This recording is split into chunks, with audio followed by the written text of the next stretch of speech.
हो रहे हैं। और वे ऊष्म गर्म आंसू जब गोदावरी जल में मिले तो गोदावरी का जल जो शीतल था वो भी गर्म हो गया, इसलिए राम जी को भी ठंडी नहीं लगी। भरत की याद में राम जी के आंसू प्रकट होते हैं और राम जी की याद में भरत जी को अश्रु प्रकट होते हैं, और इन वियोग के अश्रु से सरयू और गोदावरी का जल जो शीतल है वह भी ऊष्म हो जाता है। अद्भुत भाव है महाराज। और स्नान करते हुए भगवान श्री राम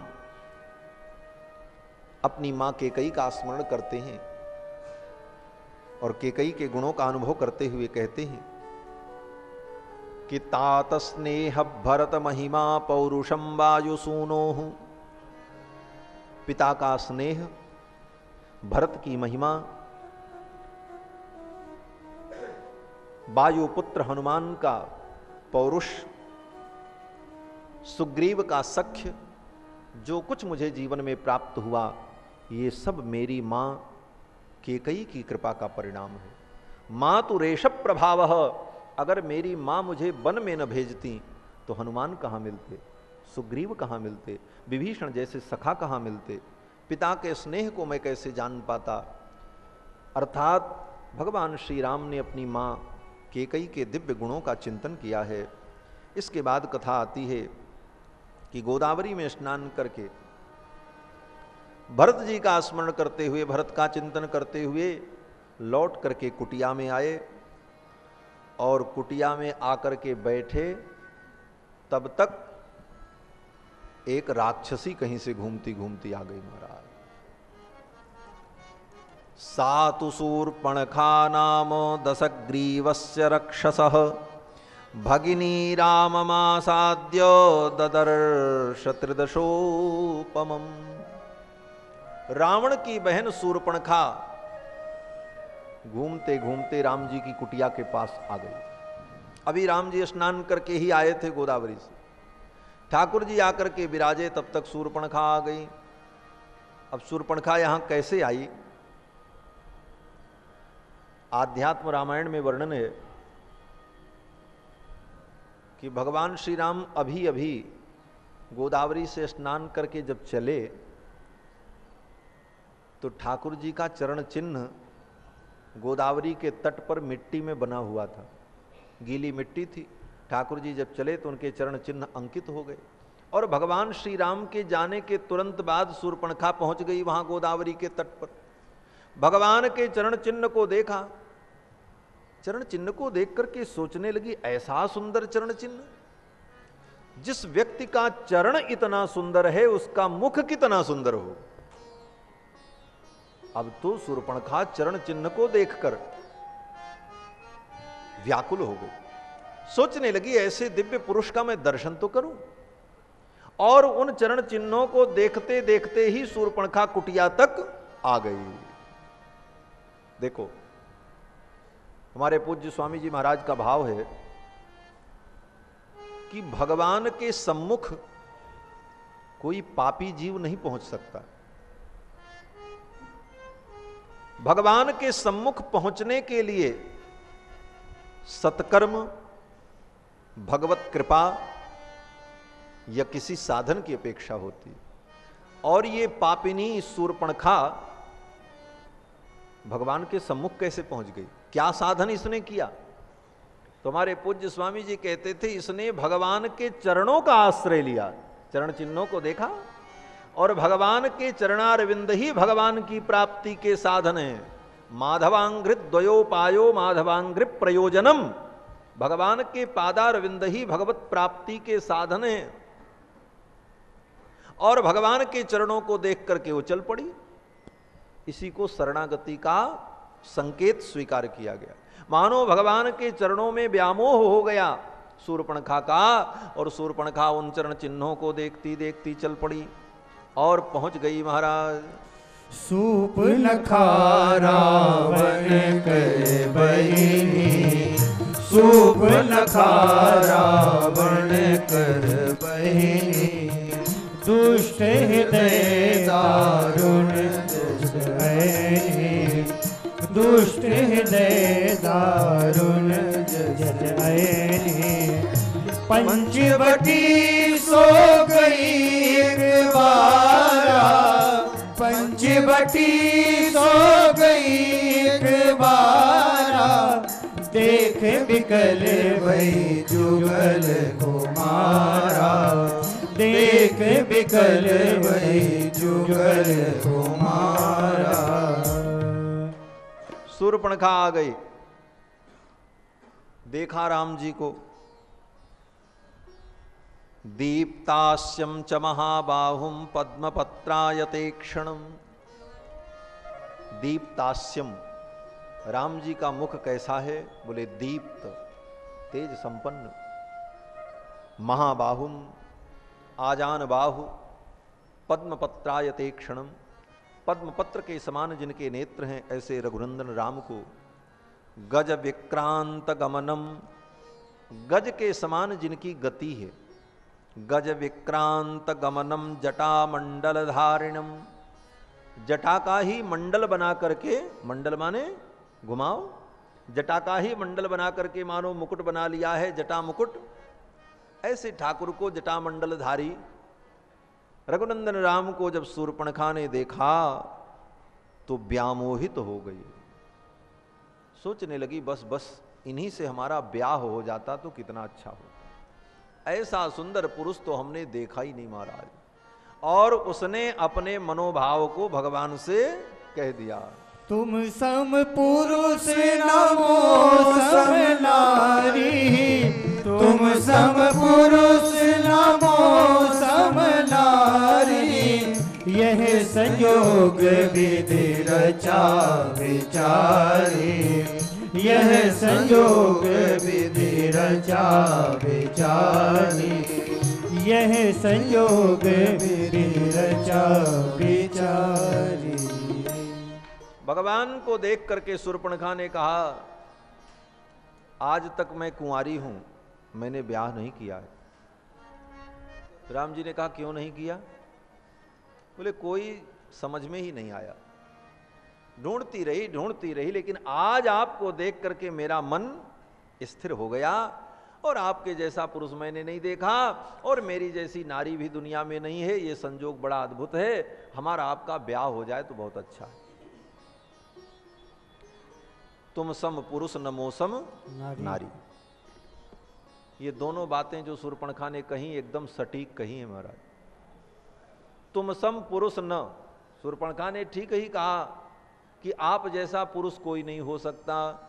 तो सही बात है, राम जी जैसा कोई पुरुष हो नहीं सकता, न भूतो न भविष्यति। लेकिन जो शूर्पणखा ने कहा मौसम नारी, मेरे समान दूसरी नारी नहीं हो सकती, तो सही बात है, शूर्पणखा जैसी निर्लज्ज नारी दुनिया में कोई और नहीं हो सकती। उसने स्वयं मानो अपना परिचय दे दिया। शूर्पणखा ने कहा आप हमसे ब्याह कर लो। अब देखो, शूर्पणखा ने भगवान से झूठ बोला। शूर्पणखा ने कहा मैंने आज तक ब्याह नहीं किया क्योंकि कोई पुरुष ढंग का मिला नहीं, जबकि शूर्पणखा विधवा है, इसका ब्याह बहुत पहले हो चुका है। विद्युज्जिह्व नाम के दैत्य से इसका विवाह हुआ था और रावण ने ही इसके पति को मारा था, धोखे से मारा था, जानबूझ के नहीं मारा था, युद्ध में धोखे से मार दिया है? तो शूर्पणखा ने अपना सिर पीट पीट करके रावण को खूब कोसा, तूने अपनी बहन को विधवा बना दिया, नालायक, तेरे पौरुष को धिक्कार है, तेरी सूरता वीरता को धिक्कार है। तो रावण बेचारा क्या करे, अब तो मार ही चुका था, गलती हो गई थी। तो रावण ने सब सुना और अपनी बहन शूर्पणखा को संतुष्ट रखने के लिए रावण ने कहा बहन जो कुछ हुआ सो हुआ, लेकिन तेरे भरण पोषण की जिम्मेदारी मैं लेता हूं और तुझे अब कभी दुख नहीं होगा, जो तू कहेगी तेरी हर इच्छा को मैं पूर्ण करूंगा और तू मेरे घर में रहे। उसी समय से शूर्पणखा रावण के आश्रय में, भाई के आश्रय में रहती थी और जो चाहती थी सो करती थी, रावण कभी उसे रोकता नहीं था। लेकिन शूर्पणखा ने अपना सही परिचय भगवान से नहीं दिया। शूर्पणखा ने कहा कि आज तक मैं कुंवारी हूं, अबलग कुमारी हूं, और अब आपको देख करके मेरा मन माना है, आपसे ब्याह करना चाहती हूं। अगर सही सही शूर्पणखा बता देती तो शायद भगवान एक बार विचार भी करते, लेकिन शूर्पणखा ने जो कपट किया, देखो भगवान बड़े उदार हैं, ऐसा नहीं है कि भगवान सबको त्याग ही देते हैं। अरे कुब्जा जब आई 3 जगह से टेढ़ी तो उसको भी ठाकुर ने स्वीकार कर लिया। भगवान तो सर्वाश्रय हैं, सबके आश्रय भगवान है, चाहे दीन हो, चाहे मलिन हो, चाहे विद्वान हो, महामहोपाध्याय हो, चाहे महामूर्खाधिराज हो, सबके आश्रय भगवान ही है। आखिर भाई कोई किसके आश्रय में जाए? भगवान ही सबके आश्रय हैं और सबके शरण हैं। तो शूर्पणखा अगर सच्चे मन से आती तो शायद भगवान विचार भी कर सकते थे, लेकिन शूर्पणखा ने कपट किया और कपट भगवान को अच्छा नहीं लगता। निर्मल मन जन सो मोहि पावा, निर्मल मन जन सो मोहि पावा, मोहि कपट छल छिद्र न भावा, मोहि कपट छल छिद्र न भावा, निर्मल मन जन सो मोहि पावा, निर्मल मन जन सो मोहि पावा। अगर शूर्पणखा कपट न करती तो भगवान उस पर कृपा करते, लेकिन शूर्पणखा ने कपट किया, इसलिए भगवान ने कृपा नहीं की। महर्षि वाल्मीकि ने शूर्पणखा का बड़ा उपहास किया है। महर्षि वाल्मीकि कहते हैं देखो हमारे राम जी से ब्याह करने आई, कोई तुलना ही नहीं है, कहाँ राम जी कहाँ ये शूर्पणखा। अरे ब्याह तो अपने समान में होता है, समान जाति, समान गुण धर्म, समान वय, समान सुंदरता, समान कुल, जब सब में मिलावट हो, सब बराबर मिलेगा तब ना ब्याह होगा। और इसका तो कहीं कोई दूर दूर तक तालमेल ही नहीं है। बोले महर्षि वाल्मीकि ने तालमेल मिलाया क्या? बोले हाँ मिलाया, 3 श्लोकों में तालमेल मिलाया। इसका भी आनंद लेते हैं। महर्षि वाल्मीकि कहते हैं कि सुमुखम दुर्मुखी राम, सुमुखम, राम जी का मुख कितना सुंदर है, सुमुखम, सुंदर मुख है महाराज, बिना श्रृंगार के ही सुंदर मुख है, सहज नवनवायमान परम कमनीय। और ये शूर्पणखा बोले दुर्मुखी, इसका मुख बड़ा भयानक है। ऊपर से हिस्नो पाउडर पोत के आई है सजोज करके, लेकिन इसका जो वास्तविक स्वरूप है वो तो बड़ा भयानक है, दुर्मुखी। महर्षि वाल्मीकि कहते हैं कि सुमुखम दुर्मुखी रामम वृत्त मध्यम महोदरी। वृत्त मध्यम, राम जी जो हैं, राम जी की कमर बड़ी पतली है। वृत्त मध्यम, वृत्त माने कमर, और मध्यम, मध्य भाग जो है ये पतला है, वृत्त मध्यम। और शूर्पणखा कैसी है? बोले महोदरी, इसका पेट नगाड़ा जैसा, ढोलक जैसा पेट लेकर के ढुलकती हुई आ गई राम जी से ब्याह करने की, कोई तारतम्यता ही नहीं। महर्षि वाल्मीकि कहते हैं कि सुमुखम दुर्मुखी रामम वृत्त मध्यम महोदरी, विशालाक्षम विरूपाक्षी, विशालाक्षम विरूपाक्षी। राम जी के नेत्र बड़े विशाल हैं। विशाल से तात्पर्य बहुत बड़े नहीं, बड़े हैं, विशिष्ट हैं, सुंदर हैं और कजरारे हैं। ये सारा अर्थ विशालाक्षम का है। इतने विशाल नेत्र हैं। विशालाक्षम का तात्पर्य है कि भगवान अपने नेत्र में अपने भक्तों को बसा लेते हैं। बोले महाराज इतने भक्त कहाँ रहते हैं? बोले भगवान की निगाह में ही रहते हैं, भगवान के नेत्र में ही रहते हैं। इतने विशाल नेत्र हैं भगवान के। भक्तों ने कहा है ना कि मोहन नयना आपके, मोहन नयना आपके नौका के आकार, और जो जन या में चढ़ गए सो जन है गए पार। भगवान के नेत्र कैसे? बोले नावका के समान है। जैसे नाव में कोई बैठता है तो क्या होता? बोले उस पार चला जाता। तो भगवान के नेत्र नौका के समान हैं, और जो उसमें बैठ गए, जो उसमें चढ़ गए, सो जन है गए पार, वो संसार सागर से पार हो जाते। तो इतने विशाल नेत्र हैं भगवान के कि भक्त उन नेत्रों में बैठकर, उन नेत्रों का आश्रय लेकर भगवान के नेत्रों के सहारे मानो भवसागर से पार हो जाते। विशालाक्षम, ऐसे विशालाक्ष भगवान श्री राम हैं। और ये कैसी है? बोले विरूपाक्षी, बिल्ली जैसी आंख वाली। जैसे बिल्ली की आंख पे रात में टार्च मारो तो चमकती है, क्यों? बोले राक्षसी है ना। निशाचर जो होते हैं, निशायाम चरति, रात्रि में विचरण करने वाले जो जंतु होते हैं, उनकी आंख की यही विशेषता होती, बत्ती जलाओ तो चमकेगी आंख मारा। और ये भी राक्षसी थी, ऐसी चमकती हुई इसकी आंख बिल्ली के समान विरूपाक्षी। सुकेशम ताम्रमूर्धजा, महर्षि वाल्मीकि कहते राम जी के केस कितने सुंदर हैं। सुकेशम, राम जी कैसे हैं? बोले सुकेशम, सुंदर केस है महाराज। केसों की सुंदरता क्या होती है? बोले दो विशेषताएं हों तो केस सुंदर होते हैं, एक तो काले और दूसरे घुंघराले हैं? ये केशों की दो विशिष्टता होती है। राम जी के केस कितने काले हैं? बोले काक पक्षधर श्रीमान। महर्षि वाल्मीकि लिखते हैं कि जैसे कौए का पक्ष, कौए का पंख काला काला होता है, स्याह, उस प्रकार काले केश हैं भगवान के। और केशों की सुंदरता के कारण ही भगवान का एक नाम केशव पड़ा है। केशव का मतलब जिसके केश अत्यंत सुंदर, इतने सुंदर केश, सुकेशम। और राम जी के केस कैसे? बोले घुंघराले भी हैं।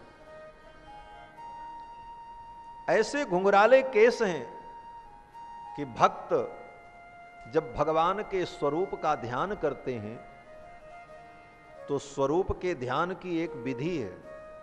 पहले चरण का ध्यान करना चाहिए, भगवान के चरण का ध्यान करो कि भगवान के सुचिक्कन चरणारविंद अति मनोहर,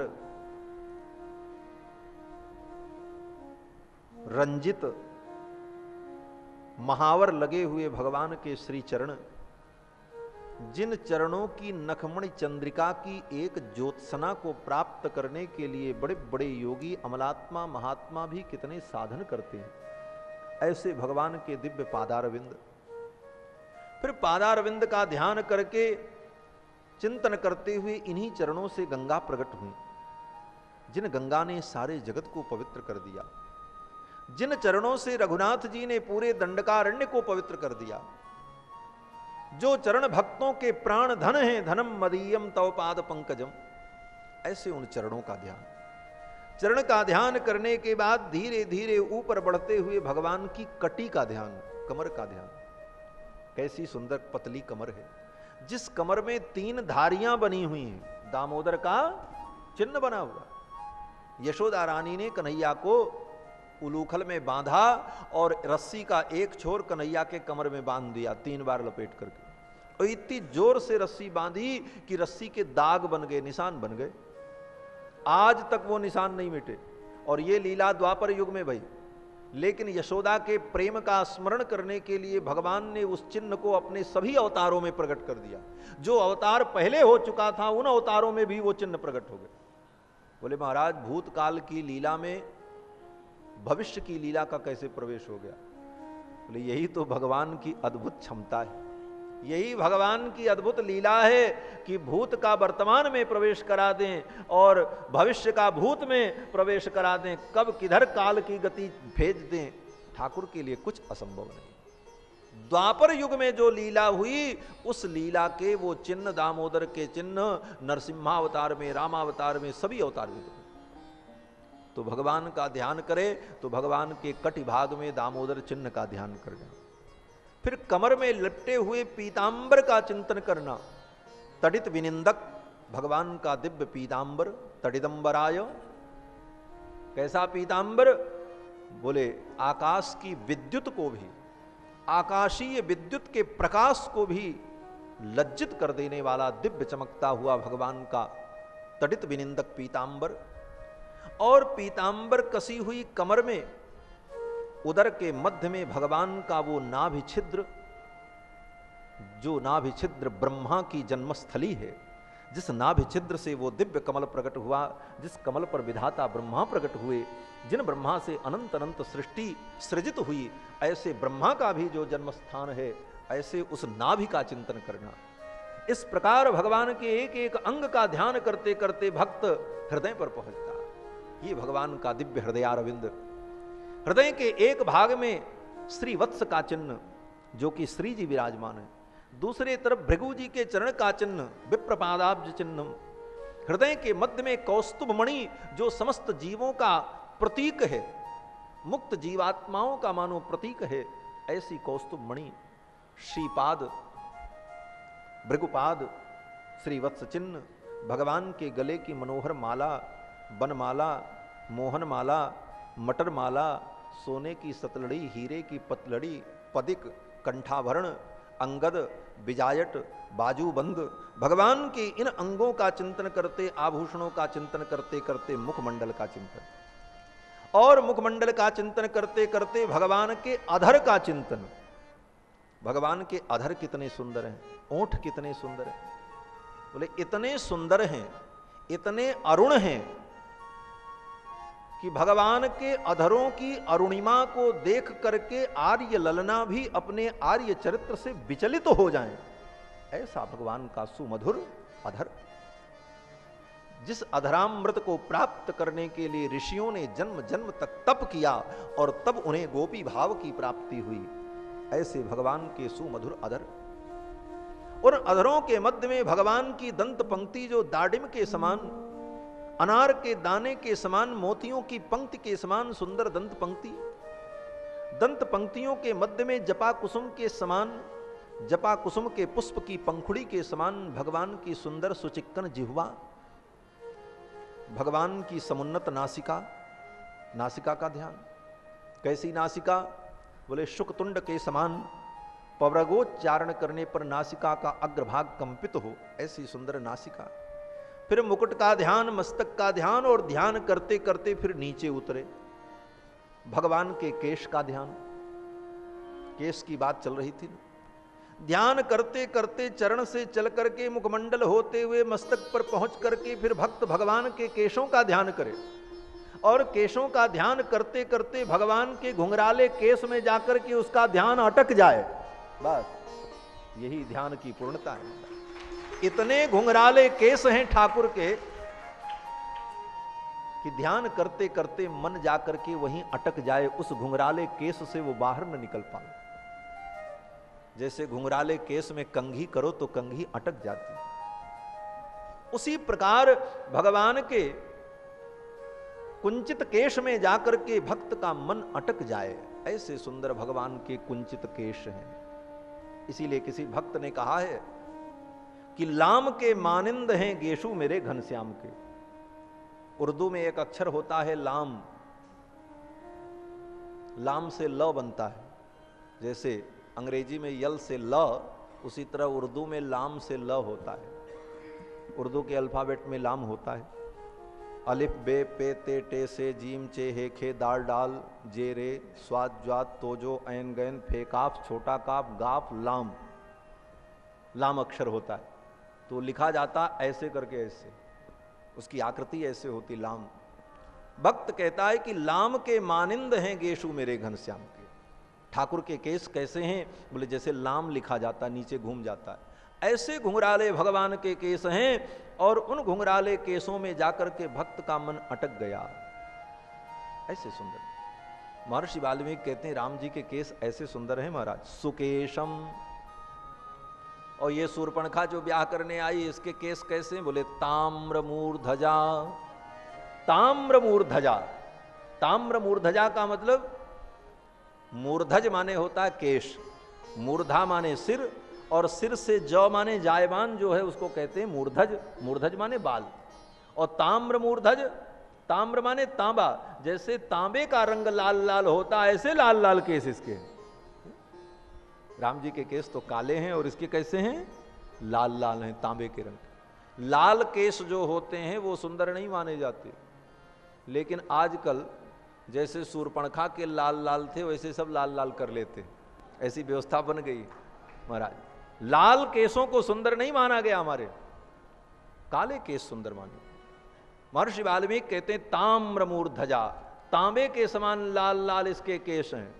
और ताम्र मूर्धजा का दूसरा अर्थ यह भी है कि राम जी के जो बाल हैं वो तो बड़े मुलायम हैं, ऐसे सुंदर मक्खन के समान, लेकिन इसके केस कैसे हैं? बोले ताम्र मूर्धजा, जैसे तांबे के तार हो मोटे मोटे, तांबे का तार जैसे मोटा कड़ा हो, उसी प्रकार इसके केश हैं। ताम्र मूर्धजा विशालाक्षम विरूपाक्षी सुकेशम ताम्र मूर्धजा प्रिय रूपम विरूपासा सुस्वरम भैरवस्वना। महर्षि वाल्मीकि कहते हैं हमारे राम जी को देखो, सुस्वरम, इनका स्वर कितना सुंदर है, इतना सुंदर स्वर है राम जी का कि सहज अगर वार्ता भी करते हैं राम जी तो लगता है कि इनके शब्दों में कितनी राग रागनियां समाहित हैं। जितनी राग रागनी है, पंतु बराली बराली पूर्व कल्याणी यमुना कल्याणी हुसैनी झंझोटी कौमारी, जितनी प्रकार की राग रागनियां हैं मानो भगवान के स्वर में सन्निहित हैं, प्रतिष्ठित हैं। ऐसा भगवान का स्वर सुस्वरम। और ये कैसी है? बोले भैरवस्वना, इसका स्वर तो भैरव स्वर है। भैरव स्वर, भैरव स्वर ऐसा स्वर है, लग रहा जैसे फटा बांस, फटे बांस को जमीन पर पटको तो भड्ड भड्ड की जैसे आवाज आती हो, उसी प्रकार स्वर है इसका। किसका? शूर्पणखा का।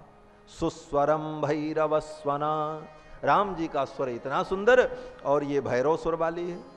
और तरुणम दारुणा वृद्धा, राम जी तो अभी तरुण हैं, अब अवस्था का मिलान मानो कर रहे हैं महर्षि वाल्मीकि।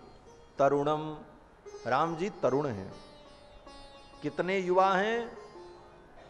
बोले जोड़ लो, 25 वर्ष की अवस्था में वनवास हुआ, और वनवास के 12 वर्ष बाद शूर्पणखा मिली, तो 25 में 12 जोड़ लो, कितना हो गया?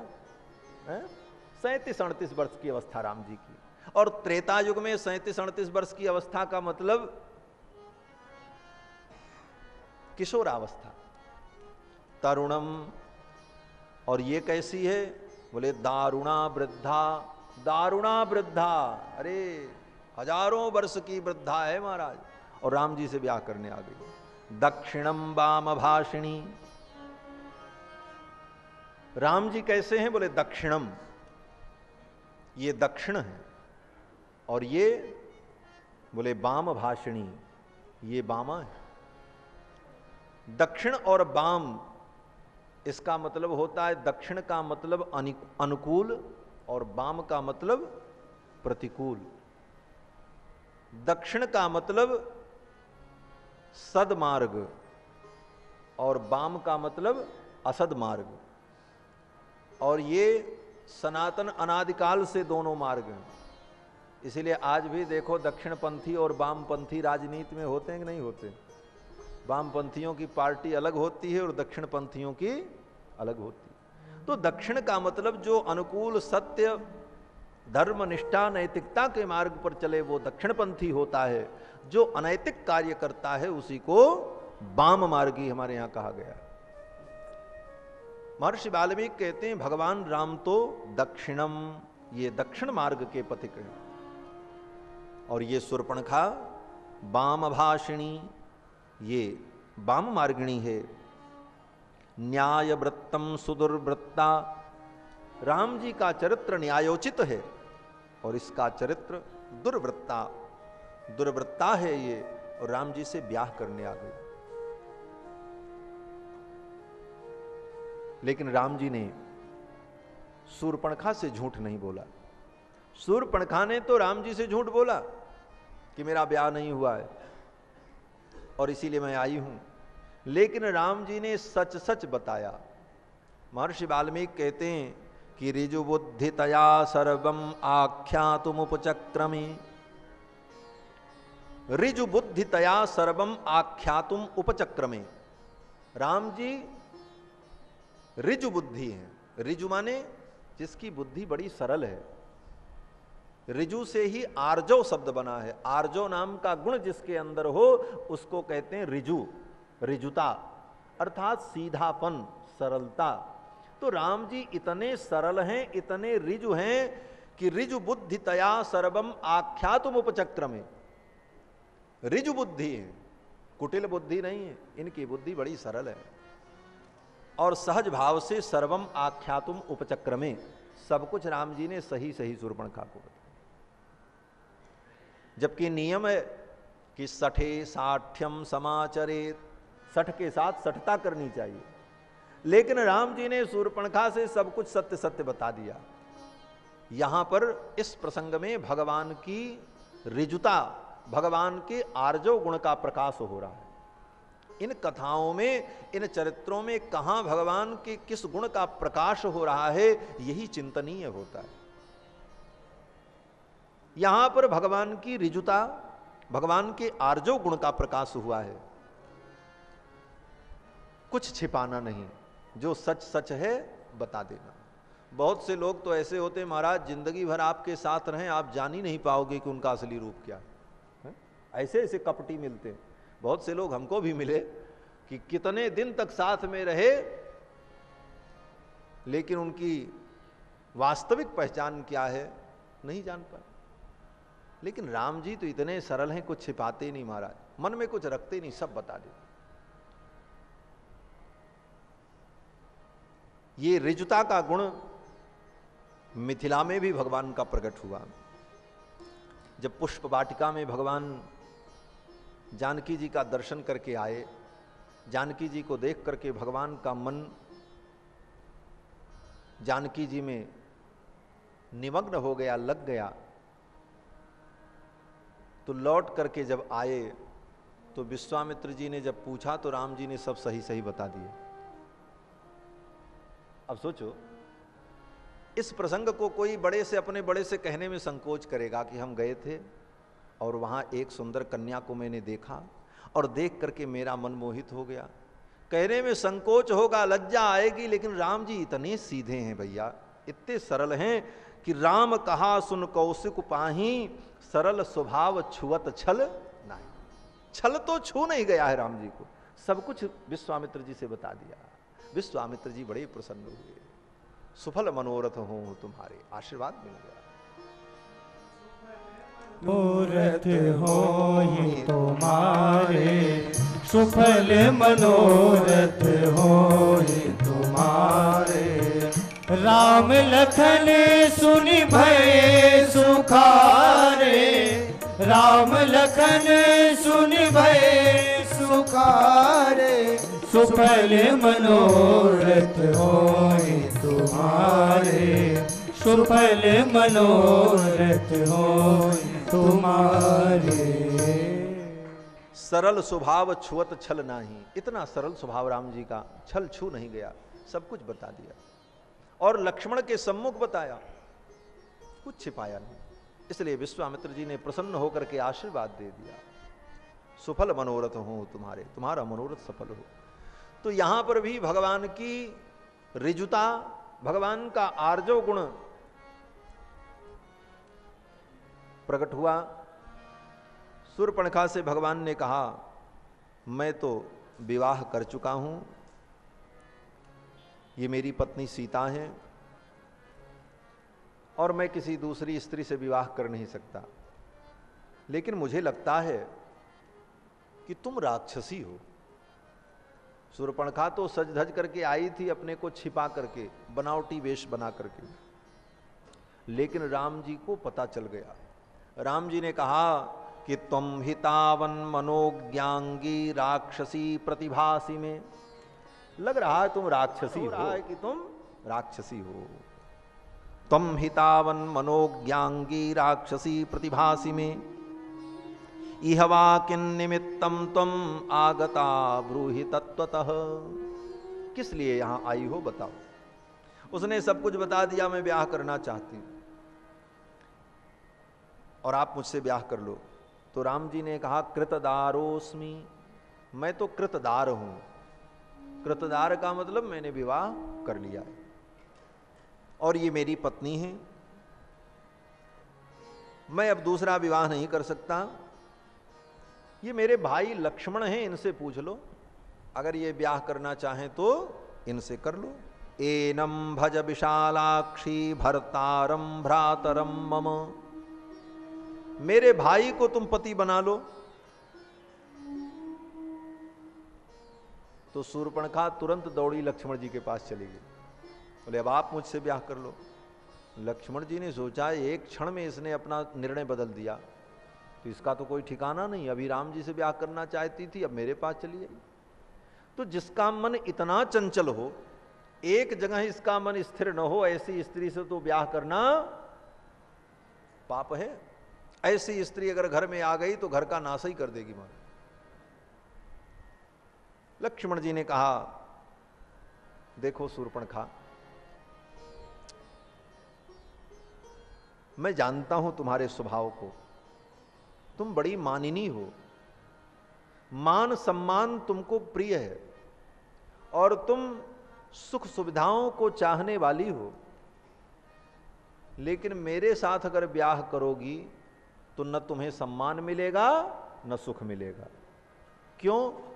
बोले कथम दासस्य में दासी, मैं तो पहले से इनका नौकर हूं और तुम नौकर की पत्नी बनोगी तो तुम नौकर की नौकर बनोगी, न तुमको कभी सम्मान मिलेगा न कभी तुमको सुख मिलेगा। इसलिए तुम उन्हीं के पास जाओ, वो सर्वसमर्थ हैं, वो स्वीकार कर लें तो ठीक है, मेरी पत्नी बनने से तुम्हें सुख नहीं मिलेगा। कथम दासस्य में दासी भार्या भवितुमिच्छसि, सोहमार्येण परवान भ्रात्रा कमलवर्णिनी। अहम परवान, लक्ष्मण जी कहते मैं तो इनके अधीन हूं, हम स्वतंत्र नहीं हैं, हम तो सर्वथा इनके परतंत्र हैं।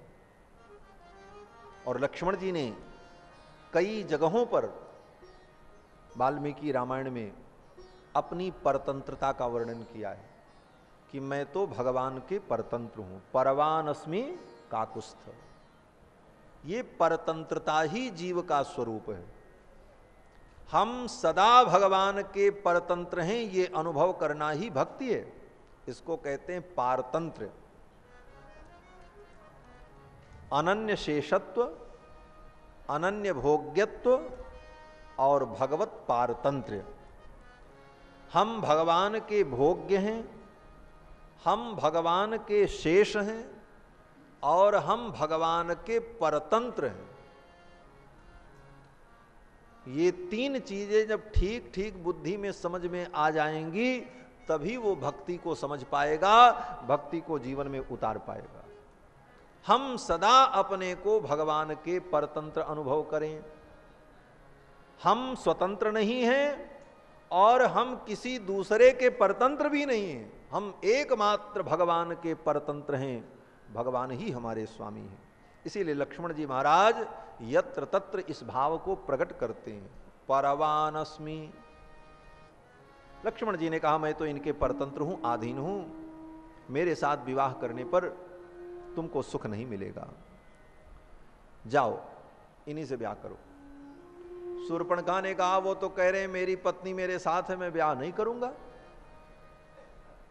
तो लक्ष्मण जी ने सीता जी के विषय में एक श्लोक यहां पर कहा है और जो उच्चारण लक्ष्मण जी ने किया है वही शूर्पणखा ने भी किया और वही श्लोक एक अध्याय में 3 बार आया। शूर्पणखा के मुख से भी उच्चरित हुआ, लक्ष्मण जी के मुख से भी उच्चरित हुआ और फिर लक्ष्मण जी के मुख से उच्चरित हुआ। शब्दावली वही है लेकिन तीनों के अर्थ अलग अलग हैं, ये विलक्षणता है। लक्ष्मण जी ने शूर्पणखा से कहा कि जाओ जाओ चिंता मत करो, रघुनाथ जी तुमसे विवाह कर लेंगे। शूर्पणखा ने कहा वो अपनी पत्नी सीता को नहीं छोड़ेंगे तो मुझसे ब्याह कैसे करेंगे। तो लक्ष्मण जी ने कहा कि एताम विरूपाम असतीम एताम सीताम, माने इन सीता को कैसी सीता को? विरूपाम, जो अत्यंत कुरूप है, असतीम, जो पतिव्रता नहीं है, करालाम, जो अत्यंत भयंकर है, निर्णतोदरीम, जिनका पेट, जिनका उदर निर्णत है, अर्थात नत नहीं है अपितु उन्नत है, भार्याम वृद्धाम, ऐसी अपनी बूढ़ी भार्या को परित्यज्य, त्याग करके, त्वामेवैष भजिष्यति, तुमसे ब्याह कर लेंगे। लक्ष्मण जी ने कहा कि ऐसी करालाम निर्णतोदरीम वृद्धाम सीताम परित्यज्य, ऐसी वृद्ध सीता को छोड़ करके तुमसे ब्याह कर लेंगे, जाओ तो। अब आप कहो कि लक्ष्मण जी महाराज ने सीता जी के विषय में ऐसे वचनों का प्रयोग किया। बोले लक्ष्मण जी के बोलने की चतुरता कितनी सुंदर है। शब्द वही है लेकिन लक्ष्मण जी का भाव दूसरा है और शूर्पणखा कुछ और समझ रही है। शूर्पणखा क्या समझ रही है जो आप लोगों ने अभी तक समझा? बोलो सियावर रामचंद्र की जय। शूर्पणखा तो यही समझ रही है कि एताम विरूपाम असतीम, ऐसी विरूपा कुरूपा असतीम अपतिव्रताम करालाम भयंकरीम भार्याम वृद्धाम, ऐसी बूढ़ी भार्या को परित्यज्य छोड़ करके तुमसे ब्याह कर लेंगे। ये सीधा सीधा अर्थ शूर्पणखा ने समझा। लेकिन लक्ष्मण जी ने शूर्पणखा को भ्रमित करते हुए जानकी जी के गुणों का चिंतन किया है। शब्द की व्याख्या कितनी सुंदर की है हमारे आचार्यों ने। लक्ष्मण जी कहते हैं एताम विरूपाम, एताम सीताम, ये सीता जी कौन है? बोले विरूपाम, विरूपाम माने विशिष्ट रूप संपन्नाम, विशिष्ट रूप संपन्नाम। विरूपाम का एक अर्थ तो ये हुआ, विरूपाम माने कुरूपाम, जो कुरूप है, और विरूपाम का दूसरा अर्थ है विशिष्ट रूपाम, जो विशिष्ट रूप संपन्ना है। ये लक्ष्मण जी का भाव है। असतीम, असतीम का अर्थ है कि जो सती नहीं है, और असतीम का दूसरा अर्थ है कि असतीम, अर्थात सीता सदृशाम न विद्यते, सीता के समान दूसरी कोई सती संसार में हो नहीं सकती। असतीम, ऐसी सीता जी है, उनके समान कोई दूसरी सती पतिव्रता नहीं हो सकती। असतीम। करालाम, करालाम माने सर्वसमर्थाम, करालाम का एक अर्थ है भयंकराम, जो भयंकर है, भयंकरीम, लेकिन करालाम का दूसरा अर्थ है सर्वसमर्थाम। सीता जी साधारण नहीं है। कौन है? बोले उद्भव स्थित संहार कारणीम क्लेशहारिणीम करालाम, ऐसी सीता है। और भार्याम वृद्धाम, शूर्पणखा ने वृद्धाम का अर्थ समझा माने बूढ़ी, और लक्ष्मण जी किस अर्थ में कह रहे हैं? बोले वृद्धाम, वृद्धाम माने सनातनीम, जो अनादिकाल से भगवान की पत्नी है। ऐसा नहीं है कि इसी अवतार में इनका इनसे ब्याह हुआ है। वृद्धाम आज से नहीं, अनंत अनंत काल से ये भगवान की प्रियतमा है। भार्याम वृद्धाम परित्यज्य, ऐसी भार्या को छोड़ करके त्वामेवैष भजिष्यति। अब इसमें भी लक्ष्मण जी ने जो कहा कि ऐसी वृद्ध भार्या को छोड़ करके तुमसे ब्याह कर लेंगे, बोले इसमें काकू है। काकू का मतलब प्रश्न। जैसे एक ही वाक्य बोला जाए तो वो प्रश्न भी बन जाता है, और स्वर का भेद हो जाए तो उत्तर बन जाता है। स्वर का भेद हो जाए, बस शब्द वही रहेगा, अक्षर वही रहेगा। जैसे कोई व्यक्ति किसी से पूछे कि गए थे, तो ये प्रश्न बन गया, गए थे, और दूसरा वो कहेगा गए थे, तो ये उत्तर हो गया, हाँ गए थे। क्या अंतर था? उच्चारण में, स्वर में अंतर हुआ, एक प्रश्न बना, एक उत्तर बना। इसको व्याकरण शास्त्र में काकू कहते हैं। काकू माने स्वर के उच्चारण का भेद। तो वही वाक्य प्रश्न भी होता, वही उत्तर होता। तो उच्चारण के भेद से लक्ष्मण जी महाराज कहते हैं एतादृशीम भार्याम परित्यज्य त्वाम भजिष्यति, ऐसी भार्या को छोड़ करके तुमको भजेंगे, ये अर्थ हुआ।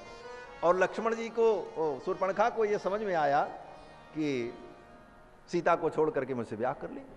अब तो शूर्पणखा और गर्वित हो गई। अब तो मेरा ब्याह पक्का है। चल पड़ी और आई राम जी के पास। अब शूर्पणखा ने राम जी से कहा, इमाम विरूपाम असतीम करालाम निर्णतोदरीम। अब वही शब्द फिर है शूर्पणखा के द्वारा उच्चरित हो रहा। शूर्पणखा कहती, इमाम विरूपाम असतीम करालाम निर्णतोदरीम वृद्धाम भार्याम अवष्टभ्य नमाम तुम बहुमन्य से। ये जो तुम्हारे साथ भार्या बैठी है असतीम विरूपाम, इस भार्या के कारण तुम मेरा वर्ण नहीं कर रहे हो, लगता है तुम इससे डरते हो, लेकिन चिंता मत करो, इसको मैं खा करके समाप्त कर दूंगी। इमाम विरूपाम असतीम अतिमत्ताम महोदरीम राक्षसीम पुरुष व्याघ्र विरूपयितुमर्हसि। शूर्पणखा ने कहा, मैं इसको खा जाऊंगी सीता को, चिंता मत करो, फिर आपको कोई डर नहीं रहेगा, आप मेरे साथ ब्याह कर लेना, इसकी चिंता आप मत करो। राम जी समझ गए। अब राम जी ने कहा लक्ष्मण जी से धीरे से, इमाम विरूपाम असतीम अतिमत्ताम महोदरीम। अब ये शूर्पणखा के लिए राम जी कह रहे हैं, वाक्य वही है। इस महोदरी शूर्पणखा को राक्षसीम पुरुष व्याघ्र, हे पुरुष व्याघ्र, हे पुरुष सिंह लक्ष्मण, ऐसी राक्षसी को विरूपयितु, इसको विरूप कर दो, इसका नाक कान काट लो। बस लक्ष्मण जी सारा समझ गए। और लक्ष्मण जी तो नाक कान काटने में बड़े कुशल हैं महाराज। ताड़का का काटे थे नाक कान बक्सर में। तो ज्यों ही ठाकुर जी ने इशारा किया, उद्धृत्य खंगम चिच्छेद कर्णनासे महाबलः, लक्ष्मण जी महाराज ने अपनी तलवार निकाली और मारा, छक्क से नाक कान अमनिया कर दिया। जब नाक कान अमनिया हो गया तो ननाद विविधान नादान, जोर से चिल्लाने लगी। यथा प्राविशितो यदः, महर्षि वाल्मीकि कहते हैं जैसे वर्षा ऋतु में प्राविशी, वर्षा ऋतु में जैसे बादल गरजते हैं तड़ तड़ तड़ तड़, उस प्रकार नाद करने लगी, चिल्लाने लगी। नाक कान बिनु भई बिकराना, नाक कान बिनु भई बिकराना, जनु सब सेल गेरु के धारा, जनु सब सेल गेरु के धारा। खर दूसरे पह गई बिल पाता, हर दूसर पह गई बिल पाता, धिग धिग तब पौरुष बल गाता, धिग धिग तब पौरुष बल गाता। उद्धृत्य कंगम चिच्छेद कर्णनासे महाबल, उसकी नासिका को और कान को लक्ष्मण जी ने काट लिया। एक अयोध्या में रामायणी जी थे। वो रामायणी जी का बड़ा सुंदर भाव था कि भाई लक्ष्मण जी ने कितनी चतुराई से शूर्पणखा का नाक काटा होगा। क्यों? बोले पहले नाक काटे होंगे तब कान काटे होंगे, या तो पहले कान काटे होंगे तब नाक काटे होंगे। एक बार में तो तीनों कट नहीं सकते। तो सोचने वाली बात है कि जब लक्ष्मण जी ने पहले नाक काटा होगा तो कान कटाने के लिए शूर्पणखा खड़ी रही, भागी नहीं बेचारी। और अगर कान काटे तो एक कान काटे तो दूसरे कान को कटाने के लिए, नाक कटाने के लिए खड़ी थी वहां, भागी क्यों नहीं? बोले हाँ, ये तो सोचने वाली बात है। तो महात्मा जी का भाव था कि लक्ष्मण जी ये पहले ही जान गए कि प्रभु की आज्ञा भई है कि कर्णनासे चिच्छेद, इसके कान और नाक को काट लो। लक्ष्मण जी सोचने लगे अगर हम इसका नाक काटेंगे तो कान नहीं कटाएगी, भाग जाएगी, और कान काटेंगे पहले तो नाक नहीं कटाएगी, भाग जाएगी। तो प्रभु की आज्ञा की पूर्ति कैसे होगी? भगवान की आज्ञा का पालन नहीं हो पाएगा। भगवान ने कहा नाक कान दोनों काटो। तो लक्ष्मण जी ने बुद्धिमानी की महाराज, अपनी बुद्धि का उपयोग किया। और लक्ष्मण जी के पास कितनी बुद्धि है? बोले महाराज सहस्र शीर्षा है ना, 1000 सिर है लक्ष्मण जी के, शेषावतार हैं। सहस्र आस्य उपदेश करी जगत उदाहरण जतन कियो। तो 1000 सिर वाले शेष जी महाराज के अवतार हैं लक्ष्मण जी। अपनी बुद्धि का उपयोग किया। लक्ष्मण जी ने कहा ऐसे तो ये नाक कटाएगी नहीं, कुछ उपाय करना पड़ेगा। लक्ष्मण जी ने शूर्पणखा से कहा अच्छा इधर आओ। आई, बोले बताओ। बोले ब्याह करना चाहती? बोले हाँ। बोले चलो हम तैयार हैं, हम तुमसे ब्याह करेंगे। अब तो प्रसन्न हो गए। बोले चलो चलो जल्दी करो, ब्याह करो। लक्ष्मण जी ने कहा ऐसे थोड़ी ब्याह होता है, ब्याह में कुछ विधि होती है। बोले क्या विधि होती है? लक्ष्मण जी ने कहा ब्याह में दुल्हा और दुल्हन के मस्तक पर मोर पहनाया जाता है, मोर पहनाई जाती है, पाग पहनाई जाती है, दुल्हा दुल्हन पाग पहन करके बैठते हैं, तब ब्याह होता है। बोले ये मोर कहाँ मिलेगी? तो लक्ष्मण जी ने कहा जंगल में कहाँ मिलेगी, यहाँ तो कोई दुकान है नहीं, बनाने वाला भी कोई नहीं, अपने से बनाना पड़ेगा। बोले तो कैसे बनता है? लक्ष्मण जी ने कहा फूल पत्तियों से और बांस की डालियों से इधर उधर से जोड़ करके उसको किसी प्रकार बनाना होगा। तो शूर्पणखा ने कहा बनाओ। तो लक्ष्मण जी ने कहा ठीक है, अपने लिए और तुम्हारे लिए दोनों के लिए मोर हम बना लेते हैं। शूर्पणखा ने कहा बना लो। तो लक्ष्मण जी ने कहा ऐसा करो तुम अपने सिर की नाप दे दो। क्यों? बोले सिर के नाप से अगर मोर नहीं बैठेगी तो फिट नहीं बैठेगी, ब्याह के समय में कभी नाक पे गिर जाएगी, कभी इधर गिर जाएगी, कभी उधर गिर जाएगी। बोले तो नाप लो। तो नापने के लिए वहां कोई फीता तो था नहीं, वो दर्जी वाला फीता। लक्ष्मण जी की लप लप करती हुई तलवार धारदार, लक्ष्मण जी ने उस तलवार की धार को नीचे किया और मोटा वाला हिस्सा ऊपर कर दिया, धार को नीचे किया और तलवार को मोड़ करके उसके सिर के पीछे से आगे ला करके नापा। बोले ये साइज ठीक है? शूर्पणखा ने कहा हाँ ठीक है। तो लक्ष्मण जी ने कहा फिर इसी को फाइनल करें। शूर्पणखा ने कहा हाँ यही ठीक है। बस एक बार यहां तक सटा के तलवार नापी और मारा, सट्ट से एक ही बार में नाक कान साफ हो गया। बोलो श्री यावर रामचंद्र की जय। कितनी चतुराई से नाक भी कट गई, कान भी कट गया। अब तो महाराज ननाद विविधान नादान यथा प्राविशितो यदः, जैसे वर्षा ऋतु में बादल गरजते हों उस प्रकार गर्जना करती हुई भागी वहां से। प्रगृह्य बाहु गर्जंती, प्रगृह्य बाहु गर्जंती प्रविवेश महावनम, घोर जंगल में गर्जना करती हुई भाग गई शूर्पणखा। राम जी ने मानो लक्ष्मण के द्वारा शूर्पणखा के नाक कान को कटवा करके रावण को चुनौती दे दी है। ताके कर रावण कह मनो चुनौती दीन। शूर्पणखा के नाक कान को काट करके मानो राम जी ने रावण को चुनौती दे दी, युद्ध का बिगुल मानो बजा दिया। दौड़ती हुई शूर्पणखा भागती हुई अपने भाई खरदूषण के पास पहुंची है। उपेत्यतम भ्रातर मुग्र तेजसम पपाद भूमौ गगनाद यथा सनिः। ये शूर्पणखा बड़ी नाटकी थी महाराज, इसका त्रिया चरित्र बड़ा विचित्र। गई अपने भाई खरदूषण के पास और वहीं जमीन पर धड़ाम से गिरी एक कई बार में। महर्षि वाल्मीकि कहते हैं पपात भूमौ गगनाद यथा सनिः, जैसे आकाश से शनि देवता जमीन पे गिर पड़े हों काले काले, वैसी विशाल काया गिरी धड़ाम से।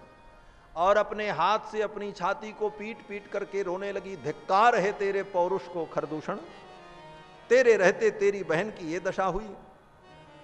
विरूपणम चात्मन सोणितोक्षा समसंस सर्वम भगिनी खरस्य सा।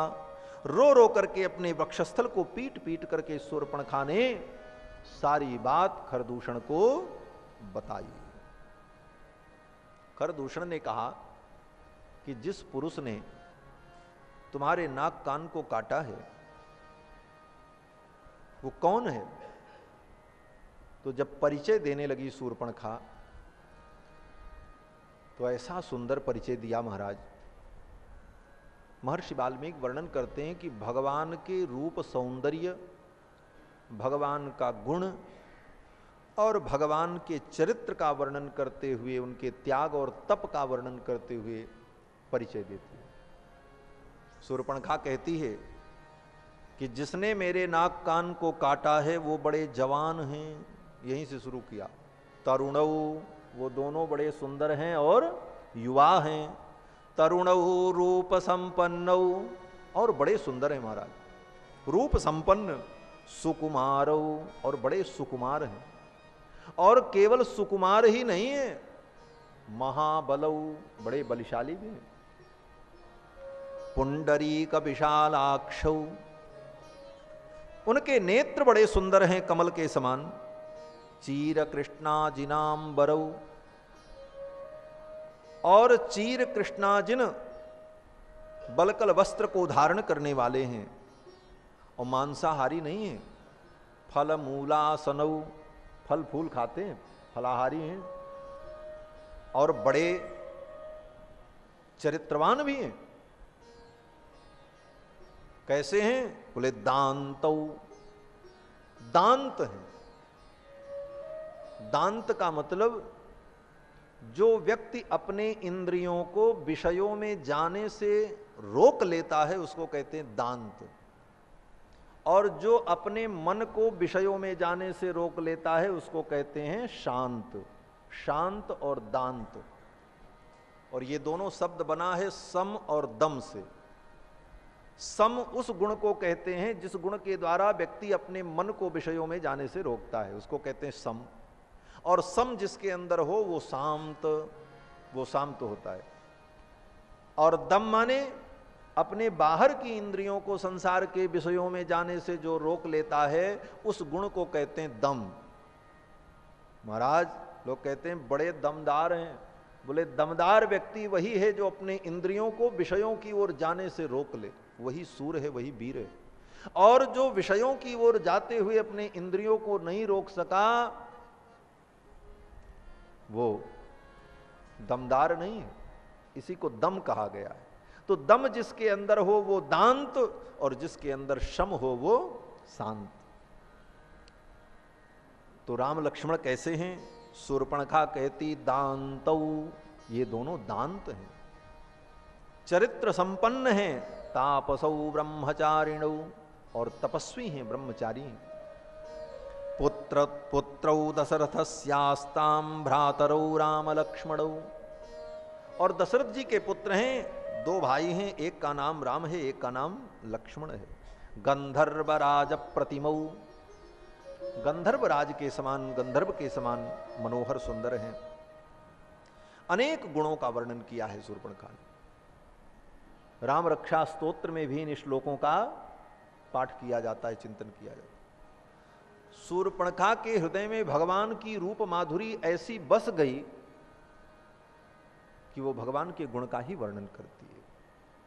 आप विचार करो कि अगर कोई व्यक्ति कितना भी सुंदर क्यों न हो, लेकिन अगर नाक कान काट ले किसी का, तो जिसकी नाक कान कटेगी वो व्यक्ति उसको गाली देगा, अरे उस दुष्ट ने, उस नालायक ने, उसने ऐसा कर दिया। लेकिन नाक कान कटने के बाद भी शूर्पणखा भगवान के दोष का उद्भावन नहीं करती, भगवान के गुणों का चिंतन करती। कितने सुंदर हैं, कितने मनोहर हैं। तरुण रूप संपन्नौ सुकुमारौ महाबलौ पुंडरीक विशालाक्षौ चीर कृष्णाजिनांबरौ। कुछ भी हो, भले शूर्पणखा को कोई कुछ कहे, लेकिन शूर्पणखा ने भगवान के गुणों का चिंतन किया, भगवान के रूप माधुरी को देख करके व्यामोहित हो गई, उसका चित्त भगवान में लग गया। इसलिए शूर्पणखा भी किसी दृष्टि से आदरणीय है। और हमारे वृंदावन के परम श्रेष्ठ विद्वान, अब तो गोलोकवासी हो गए, श्री अतुल कृष्ण गोस्वामी जी महाराज, जो कि भागवत के, रामायण के बड़े उद्भट विद्वान थे। उनका प्रवचन मैंने विद्यार्थी जीवन में काशी में सुना था, अंध विद्यालय में। पूज्य स्वामी जी महाराज भी हमारे पधारे थे, उनका भी प्रवचन कार्यक्रम था। तो उस प्रवचन में भ्रमर गीत की व्याख्या करते हुए पूज्यपाद महाराज श्री सुनाते थे कि जब उद्धव जी महाराज वृंदावन में गोपियों के पास पहुंचे और उद्धव जी महाराज ने भगवान का संदेश सुनाया, गोपियां भगवान को उपालंब देने लगीं और उद्धव से भगवान की शिकायत करने लगीं। शिकायत करते करते गोपियां कहती, अरे उद्धव, इस कृष्ण को तुम इस जन्म से जानते हो और मैं इसको कई जन्मों से जानती हूं। उद्धव ने कहा, कई जन्मों से जानती हूं? गोपियों ने कहा, कहो तो बताऊं 2-4 जन्म की कथा। तो उद्धव ने कहा, बताओ। तो गोपियों ने बताना शुरू किया। गोपियों ने कहा, ये आज का छलिया निष्ठुर नहीं है, ये तो जन्म जन्मांतर का निष्ठुर है, इसके पहले इसने रामावतार धारण किया था।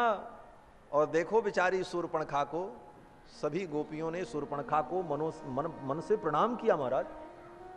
और सभी गोपियों ने कहा देखो बेचारी शूर्पणखा को, अपनी लज्जा को, अपनी मान मर्यादा को, सबको छोड़ करके इनके ऊपर मुग्ध होकर के अपने मनोभाव को निवेदित कर दिया बेचारी ने। और इनको दया नहीं आई, उसका नाक कान काट लिया। स्त्री कृत विरूपाम, गोपियों ने भगवान के विषय में कहते हुए ऐसा चिंतन किया है। तो किसी अंश में शूर्पणखा का ये चरित्र चिंतनीय है कि भगवान के गुणों का चिंतन किया, भगवान के रूप को देख करके मोहित हो गई। बोले मोहित हो गई, गलत किया? बोले कुछ गलत नहीं किया महाराज, मैं कहता हूं 100% उसने सही किया। अरे भगवान को देख करके मोहित हो जाना ये परम सौभाग्य है महाराज। अरे गहरे नत्थु खैरों को देख करके तो कितने लोग मोहित होते हैं, लेकिन भगवान के सौंदर्य को देख करके जिसका मन रीझ जाए वो सामान्य जीव नहीं हो सकता।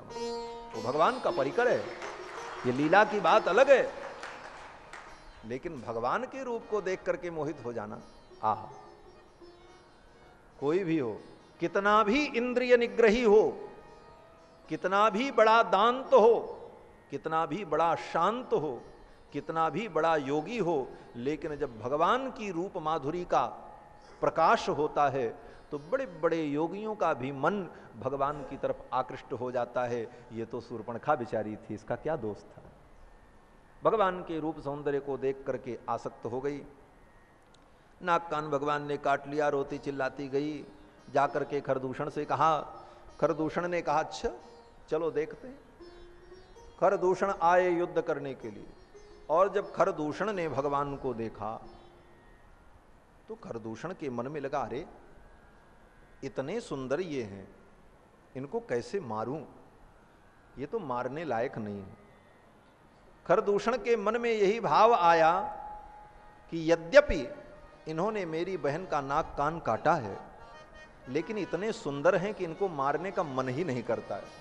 यद्यपि भगनी कीन कुरूपा, यद्यपि भगनी कीन कुरूपा, बदलायक नहीं पुरुष अनूपा, बदलायक नहीं पुरुष अनूपा, बदलायक नहीं पुरुष अनूपा, बदलायक नहीं पुरुष अनूपा, यद्यपि भगनी कीन कुरूपा, यद्यपि भगनी कीन कुरूपा, यद्यपि भगनी कीन कुरूपा।